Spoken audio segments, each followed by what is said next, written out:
Hi, welcome to In the Kitchen with Elizabeth. I'm Elizabeth Rakestraw, and I have the honor and privilege today of introducing you to my husband, Donn. We have a special grilling episode today where we are going to be making our famous bacon wrapped shrimp and our grilled romaine. So I'm going to let Donn walk you through those recipes. All right, I'll take it from here. So the good news is it's grill day. The bad news is you got me.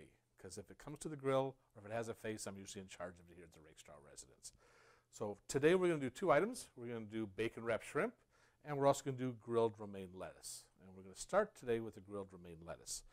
It's a pretty simple recipe, not a lot of items that you have to gather.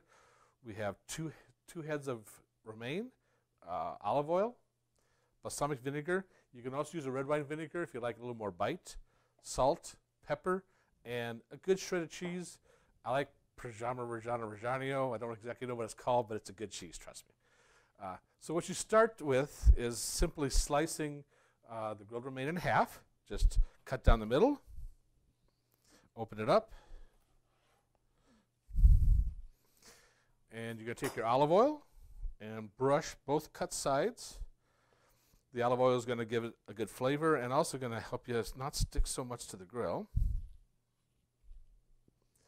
Then we use balsamic vinegar. Like I said before, you can use red wine vinegar. It has a little more bite to it, a little more sour taste. Kind of depends what you like. Just give it a good sprinkle all over. Don't worry if it gets too much everywhere.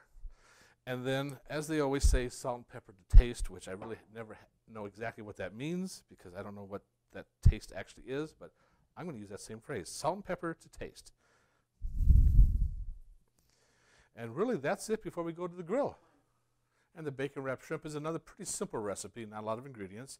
We use bacon, shrimp. We use Paul Perdon's Seafood Magic, but there's also going to be a recipe on the blog if you want to make your own.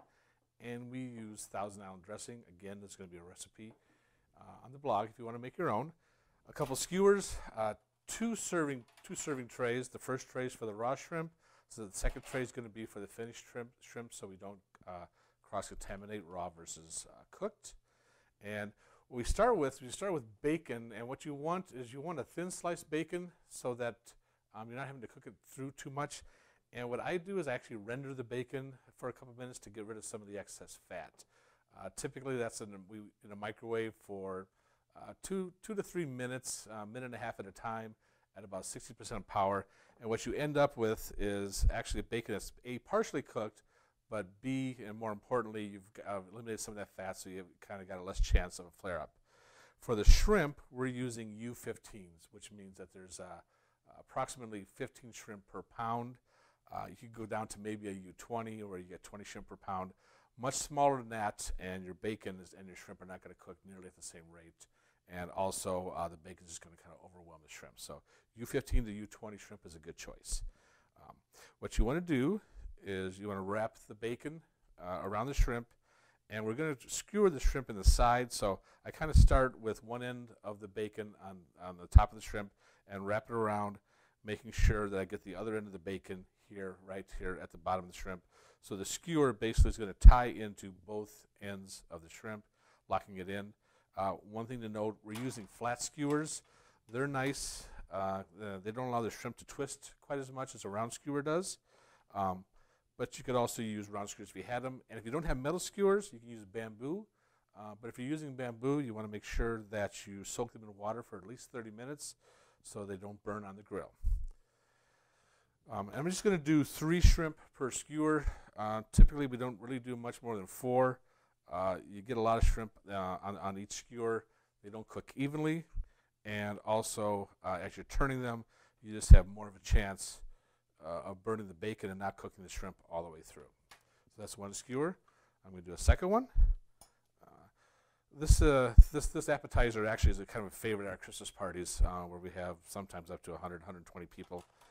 And so what we're making typically is somewhere between 120 and 150 of these at a time.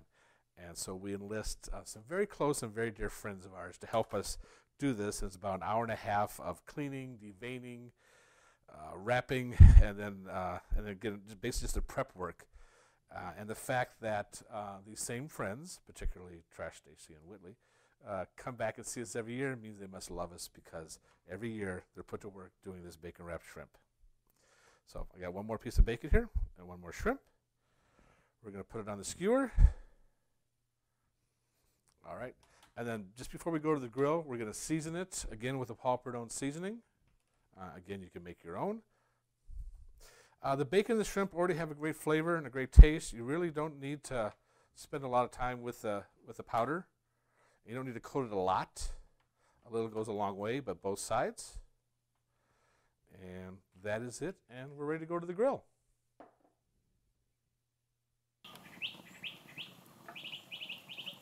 All right, now we're at one of my favorite places, the grill. We've got our tools that we're going to need here today, and we've also got our bacon wrapped shrimp and our romaine lettuce. So the first thing we want to do is we want to make sure the grill is clean,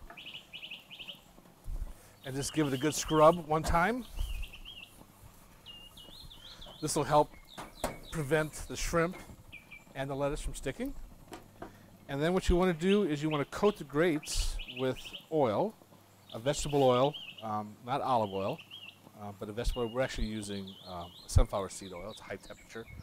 But what this will do, besides cleaning the grates, it also gives it a little protection from sticking.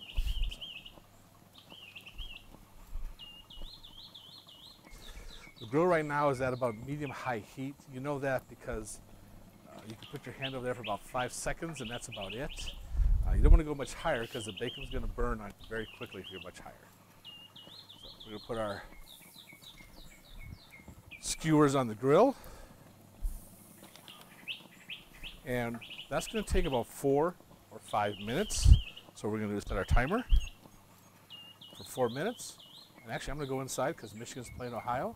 I'm sorry, Ohio, I wish they were. Michigan's playing Florida, and they're winning. It's March Madness. So we'll see you in 4 minutes.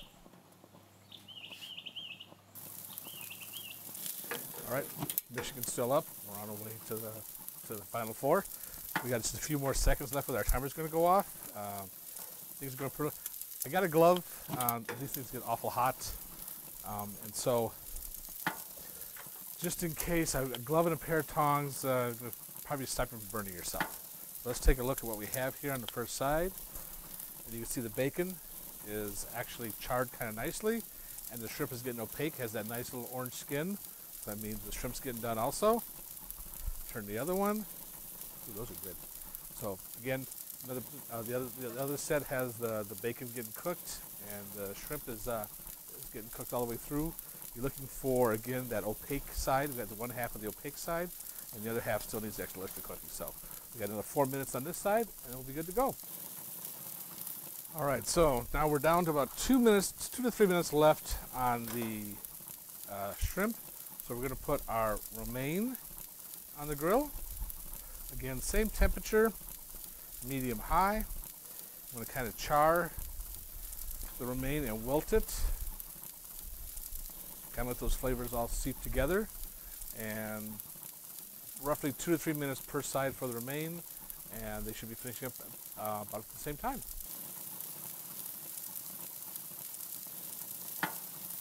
Right, now our shrimp is ready to come off the grill, so we're going to take the raw plate, get that out of here, and we're going to grab our tongs and put the shrimp on there.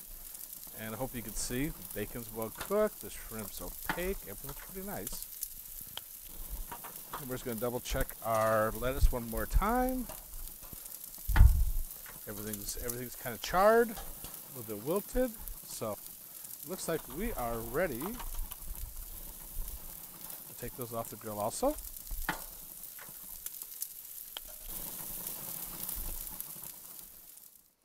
Now, one last thing for the lettuce is our Parmigiano Reggiano. Let that kind of melt in there. And in just a couple of minutes, we'll be enjoying these two great foods.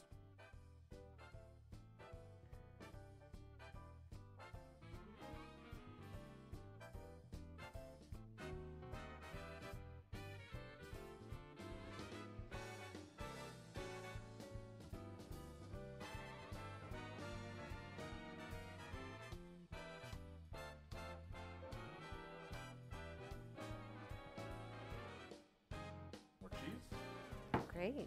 Donn, you outdid yourself again. It's good when the bar is kind of low. Well, I'm going to put some more Pecorino Romano and Asiago cheese on mine. Do you want any more? And I will put some Reggiano on mine also. Okay. Great. I can't wait to try this. It's always good. It's usually You know, it's a crapshoot. this is one of the reasons why people are actually on time for our parties, because the bacon wrapped shrimp is usually early in the game and nobody wants to miss it. So. If you don't come on time, you don't get bacon wrap shrimp.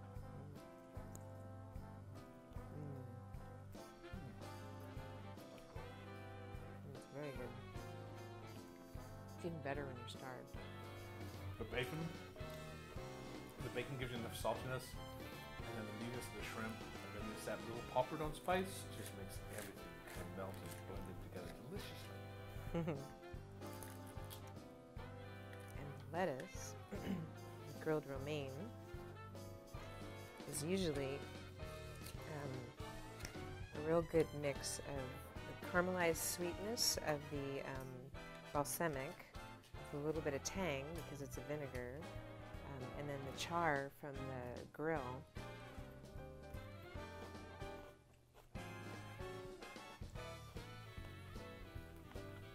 For green stuff, that's not bad. We don't need a lot of green stuff. So, well, that's why he said he's in charge of faces. So, we hope you enjoyed this episode with the grill, and we hope you'll join us again next month when we'll be making blueberry sour cream pie.